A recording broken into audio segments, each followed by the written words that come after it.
বাড়িতে কোজাগরি লক্ষ্মী পুজো করেছিলাম, তো সেই ভিডিওটাই আমি তোমাদের সাথে শেয়ার করছি। তো তোমাদের কেমন লাগলো জানিও। তো সকাল সকাল আমি এখানে ঘুম থেকে উঠে পড়েছিলাম। উঠে ঝটপট আমি আমার রুমটার ঘর পরিষ্কার করে নিয়েছি। তো চলে যাচ্ছিলাম চান করতে। তো চান টান করে এখানে চলেও এসেছি, কারণ ঠাকুরের সমস্ত রান্নাবান্না করতে হবে। তো দেখো আমি তারপর রান্নাঘরে চলে এসেছি। তো এখানে আমি এসে আগে পায়েসটা বসিয়ে দিয়েছিলাম। তো দেখো এখানে পায়েস আমি বসিয়ে দিয়েছি, দুধ এখানে হচ্ছে। তো তারপরে আমি এখানে কাজু কিশমিশ ভিজিয়ে রেখেছিলাম পায়েসে দেবো বলে। তো তারপরে আমি এখানে আলু ভাজা, বেগুন ভাজা, পটল ভাজা সমস্ত কিছু ভেজে নিচ্ছিলাম। আর এইখানে নাড়ু করে বলে আমার শাশুড়ি মা সমস্ত জোগাড় করে রেখেছিল। তো আমি ওপরে গিয়ে ঠাকুরের বাসনগুলো সব বার করে ধুয়ে রেখে দিয়েছিলাম, কারণ এইতে যেহেতু আমি সমস্ত প্রসাদ দেবো। তো তারপর এখানে ঠাকুরকে বসতে পরিষ্কার করে নিচ্ছিলাম।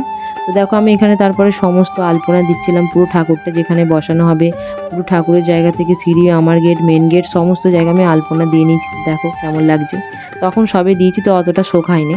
তো আলপনা এখানে দেয়া হয়ে গেছে। তো তারপর আমি ঝটপট নিচে চলে গেছিলাম, কারণ পুজো করার টাইম হয়ে যাচ্ছিলো। আমি সমস্ত ঠাকুরের প্রসাদগুলোকে থালাতে রেডি করছিলাম। তো থালা নিয়ে জন্য চলে এসেছি।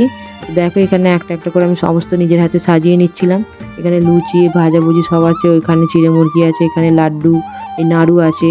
তো সমস্ত এখানে সুজি, তো সমস্ত কিছু দিয়ে আমি প্রথমে সাজিয়ে নিয়ে ওপরে নিয়ে এসে চাপা দিয়ে রেখেছিলাম। তো পুজো করার টাইম হয়ে গেছিলো বলে আমি এখানে সমস্ত কিছু খুলে দিয়েছিলাম, কারণ ওপরে নিয়ে যাবো। তো তারপর এখানে আমার রেডি হওয়ার পালা। তো দেখো এখানে আমি রেডি হয়ে নিয়েছি, যেমন পেরেছি তাড়াহুড়ো করে রেডি হয়ে নিয়েছি। রেডি হওয়ার পরে দেখো আমি এখানে ঠাকুর পুজো করতে চলে এসেছি। পুজোর কিছু ভিডিও করতে পারিনি, যতটুকু পেরেছি তোমাদের সাথে শেয়ার করলাম। পুজো হয়ে যাওয়ার পরে ঠাকুরকে প্রসাদ দিয়ে নিচে চলে এসেছিলাম সবাইকে প্রসাদ দেবো বলে। তারপর আমি কিছু প্রসাদ নিয়ে এখানে খেতে বসে পড়েছি।